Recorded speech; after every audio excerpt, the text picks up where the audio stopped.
Olá, hoje nós vamos falar sobre algo muito importante que atualmente está muito em voga, que a gente ouve falar e não entende muito bem onde usar, como usar e como trabalhar dentro de nós, que é a inteligência emocional.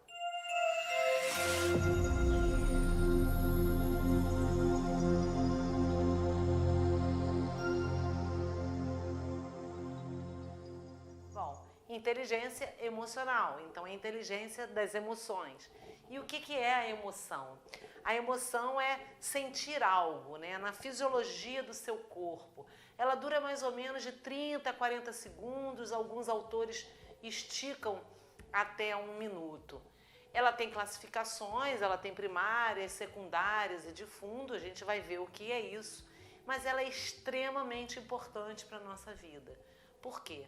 Porque nós só guardamos memórias quando a gente tem experiências emocionais, ou seja, quando a gente experiencia o mundo desde que nasce e as emoções são fortes, a gente guarda na memória. Esse é um ponto bastante importante sobre as emoções. Então elas são importantes, todas elas, e todas têm função, inclusive de proteção e de preservação da nossa vida. Mas ela se apresenta para o mundo através dos sentimentos. O sentimento é a interpretação das emoções, traz informações cognitivas sobre a emoção e é a forma como a gente apresenta ao mundo essas emoções que nós sentimos. A gente vai ver um pouquinho mais como é que um se relaciona com o outro. Então, de qualquer forma, a emoção são as alterações no nosso corpo, é fisiológico, a gente sente, tem sensações físicas e que a gente transparece ou não, podem ser controladas ou não, vai depender da nossa inteligência emocional.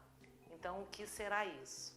Quando a emoção ela traz informações do ambiente interno e externo, ela é processada, tem uma reação, só que o nosso pensamento, ou seja, a nossa cognição, é que traduz essa emoção e diz como é que a gente vai se comportar dentro do ambiente a partir dessa emoção sentida.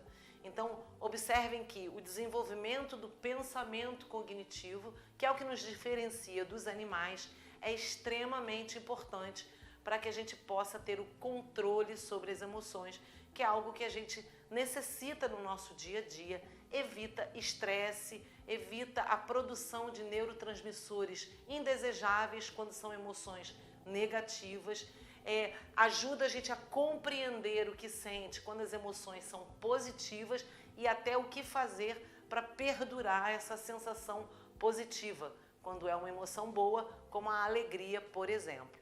A inteligência emocional, ela visa integrar emoção e razão. Ela não visa que você reprima suas emoções, ou que você não sinta, ou que você não passe o sentimento para os outros. Não.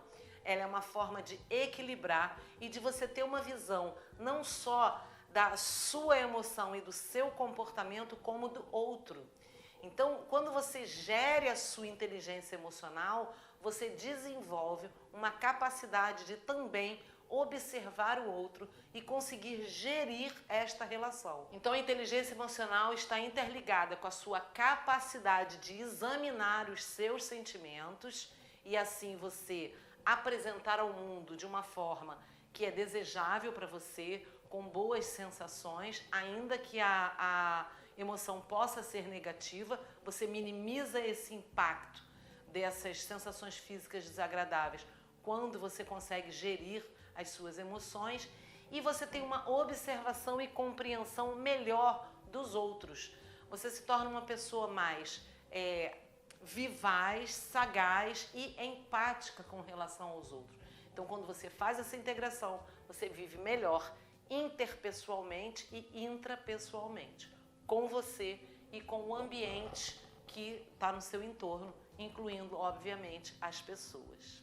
A gente pode pegar a fala do Daniel Goleman, que é o pai da inteligência emocional, né? Quem nomeou essa parte que a neurociência hoje nos ajuda muito a entender, que ele diz que é a interpretação das emoções nossa com a gestão da interpretação das emoções do outro. Então, a inteligência emocional é casar a sua pessoa com você mesmo e no grupo que você se relaciona, no ambiente, nos grupos sociais variados. Então, onde é que está a nossa capacidade dentro do nosso corpo para gerir essas relações positivas, né? Uma relação positiva com o outro a partir das emoções que eu sinto, das impressões que eu tenho do mundo. Então, se as emoções elas são geradas para que a gente compreenda aquele espaço onde a gente está, se proteja, se preserve, avance ou não, onde é que se encontra a nossa capacidade de análise do pensamento, de cognição? É no córtex pré-frontal, o famoso CPF, nós temos 2 CPFs, aquele de número, e aqui, ó, o córtex pré-frontal, que é a nossa massa cinzenta, ela tem a capacidade de análise de processo cognitivo.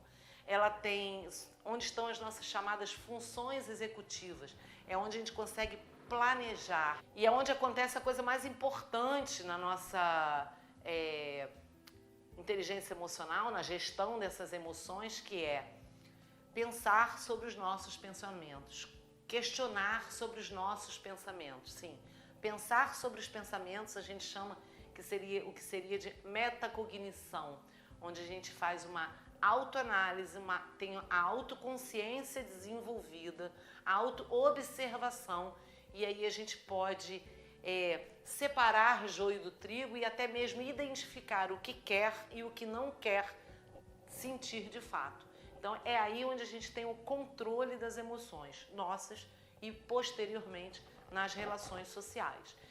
Muito das relações sociais depende de como a gente transparece a nossa emoção, de como a gente apresenta ao outro aquilo que a gente sente, né, através dos sentimentos.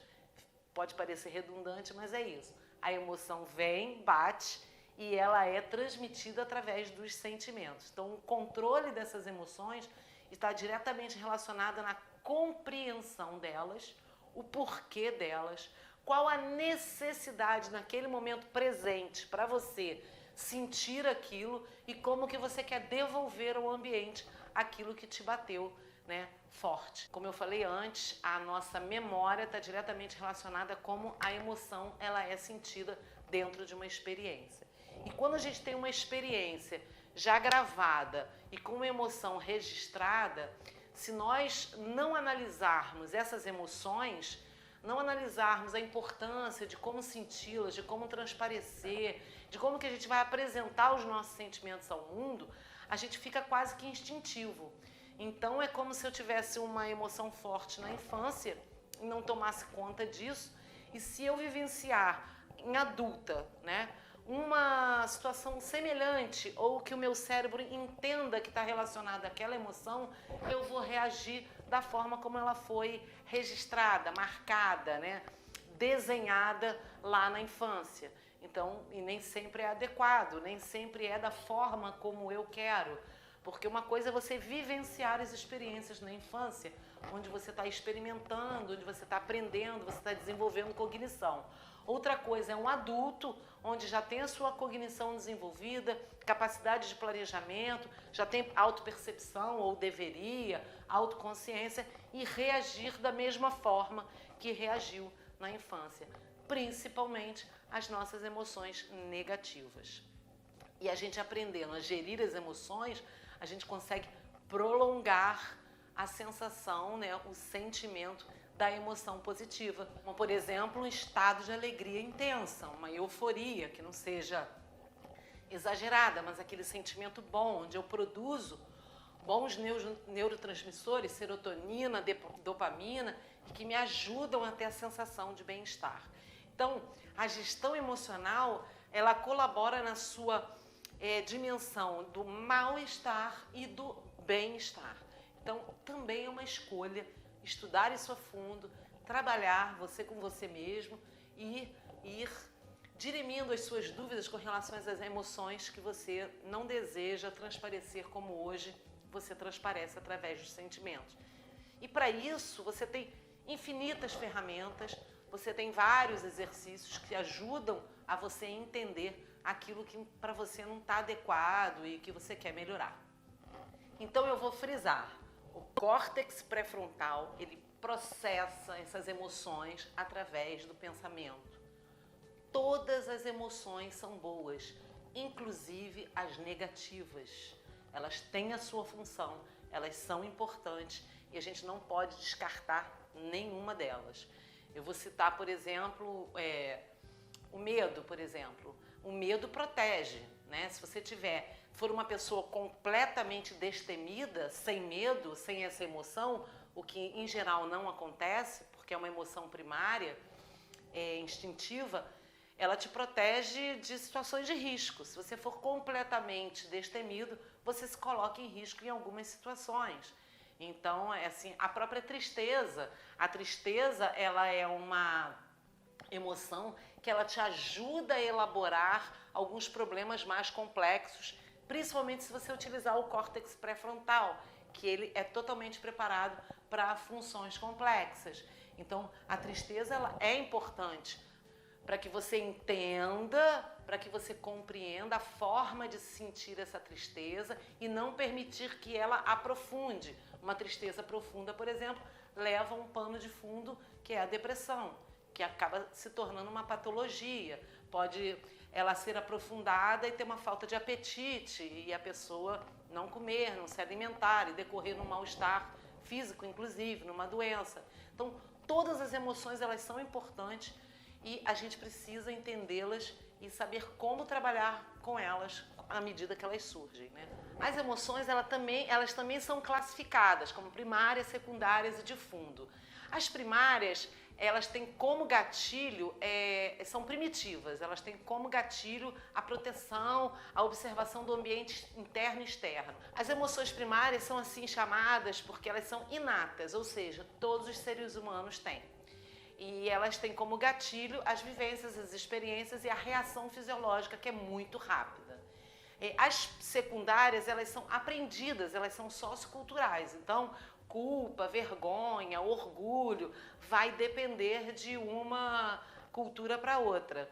E as de fundo são as que causam visivelmente bem-estar ou mal-estar, como, por exemplo, calma, tensão, depressão, euforia, ansiedade. São emoções chamadas de fundo, que são, em geral, as que estão num nível mais profundo e acabam decorrendo em patologias mesmo, né? Doença. Então, não acalma. As negativas, elas são as mais conhecidas porque elas são as que causam mais sensações desagradáveis, que a gente quer se livrar. Então, as emoções negativas, elas são as que mais marcam, né, a nossa cognição. Eu não gosto de sentir isso, eu não gosto de sentir palpitação, a pupila dilatada, vontade de chorar, sensação de desmaiar, medo de, né, querer me esconder, ou eu trago para mim uma vontade até, num último instante, de me machucar. Então, as emoções negativas, elas acabam marcando mais, a gente consegue identificar mais fácil, porque as sensações físicas, elas não são nada agradáveis. As emoções que são boas, é como se a gente incorporasse e fizessem parte, né? A alegria, sentir o amor, sentir, né, uma euforia, sentir paz. São coisas que a gente não dá atenção no prolongamento delas, né? A gente não quer se livrar, mas às vezes nem percebe que está sentindo aquilo. Então, é um outro dado bem interessante, porque a gente acaba se focando no negativo, que é natural também, porque as emoções elas estão no nosso sistema dentro do cérebro, não está no córtex frontal, está no sistema límbico, que é um sistema de vigilância. Está vigiando o tempo todo o ambiente externo para se autopreservar. Então, obviamente que acaba que os perigos e as sensações desagradáveis, para você poder reagir, eles são mais observáveis. Então, como a gente observa, a cognição e a emoção estão extremamente entrelaçados. E nessa história toda tem alguns momentos da nossa vida extremamente importantes para que a gente consiga desenvolver a inteligência emocional. Uma delas é a respiração, porque a respiração ela consegue te levar à calma em poucos minutos, se você tiver prática. Bom, se você praticar todo dia e tiver uma emoção negativa, por exemplo, ou uma situação em que você precisa mudar o seu estado emocional, a respiração ela rapidamente te dá uma tranquilidade, e aí quando te dá uma tranquilidade, corta o sistema límbico, aquela reação imediata, e você consegue pensar. Já percebeu que quando você está muito ansioso, nervoso, você fala assim, não sei nem o que pensar, não sei nem o que fazer.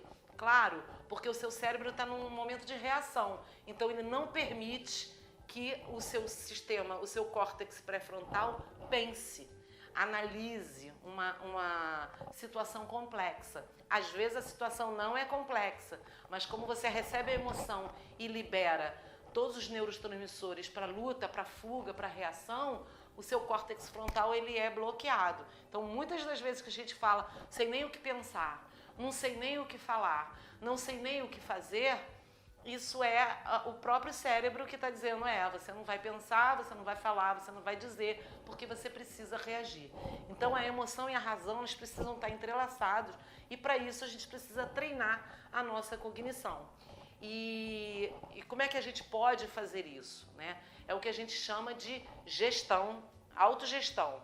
A metacognição é pensar sobre os pensamentos, né? Então, como que a gente faz isso? É pela autogestão. A autogestão, ela visa você não estar no futuro e nem estar no passado, estar no presente. E para isso, você precisa ter uma autoobservação das situações que você passa, pode anotar, pode registrar da forma que você quiser. É uma autoobservação de como bate essa emoção e de como você reage, como você se sente ao reagir, se você gosta ou não, o que favoreceu você reagir daquela forma, né? E como que você pode manter aquilo, se lhe é agradável. Nossa, eu tive uma emoção, mas eu ali controlei, fui tranquilo, não provoquei mal-estar em mim, então é uma atitude que eu quero continuar. O que te levou àquilo? A autoobservação é muito importante, e para isso você precisa estar no presente. Você não pode deixar uma emoção vir e você já projetar o futuro sem antes pensar, porque senão você está cortando o seu sistema, né, de pensamento. Você está deixando o sistema límbico reagir. Quem quiser saber um pouco mais, a gente fez um vídeo só sobre medo, onde a gente fala exatamente onde no cérebro estão todas essas reações, onde o sistema límbico manda, que é o nosso cérebro reptiliano, que controla as nossas funções involuntárias. Então, dá uma pesquisada que a gente fala bastante sobre isso. O mais importante é a gente cuidar dessa relação sistema límbico, se ele manda para o reptiliano as reações ou se ele dá chance do córtex pré-frontal pensar em que fazer. Então, assim, além da respiração, tem algo fundamental, que é o sono. Durante o sono, a gente passa limpo tudo aquilo que a gente viveu na vigília. Então, se a gente se prepara para o sono, a gente vai passar a limpo de uma forma mais crua, com menos interferências. E aí a gente registra as memórias, e a memória está completamente relacionada à aprendizagem, né? Cognição, aprendizagem, emoção, isso tudo precisa estar uniforme para que você consiga ter controle disso tudo. Quando você tem essa autoobservação e você está mais no presente, você consegue planejar, observar aqueles recursos que você tem, o que você tem disponível dentro de você e no ambiente para controlar determinada emoção que você não quer sentir. Então, a autoobservação, estar no presente, olhar os recursos que você tem para que você desenvolva a criatividade naquele momento, né, para você sair daquela situação. E você tem que observar quais são as consequências daquilo que você não desejou. Qual é a consequência da sua forma de agir? Bateu uma emoção, eu reagi de tal forma. Quais foram as consequências que tiveram, positivas ou negativas? O que fica? O que é descartado? Tudo isso é autogestão. Tudo isso é trabalhar a inteligência emocional. Temos ferramentas? Temos. Temos técnicas? Temos. Mas podemos praticar isso no dia a dia. Então, boa respiração, boa observação, análise da observação, um bom sono, um bom dia de sono, uma noite de sono, dia de sono não, uma noite de sono e você ter um olhar mais cognitivo para tudo isso que acontece ao longo do seu dia. Isso aqui é só uma palhinha do que é inteligência emocional, como a gente pode gerir, e eu queria terminar esse vídeo com um trecho da música de Walter Franco, Serra do Luar. Viver é afinar o instrumento, de dentro para fora, de fora para dentro, a toda hora, a todo momento. Se você gostou desse vídeo, curte o nosso vídeo, compartilhe, se inscreve aí no canal, que eu não sei aonde tá, ou se você está no Instagram, vai na nossa bio, que tem um link com todas as nossas redes sociais, e a gente se vê no próximo. Um abraço.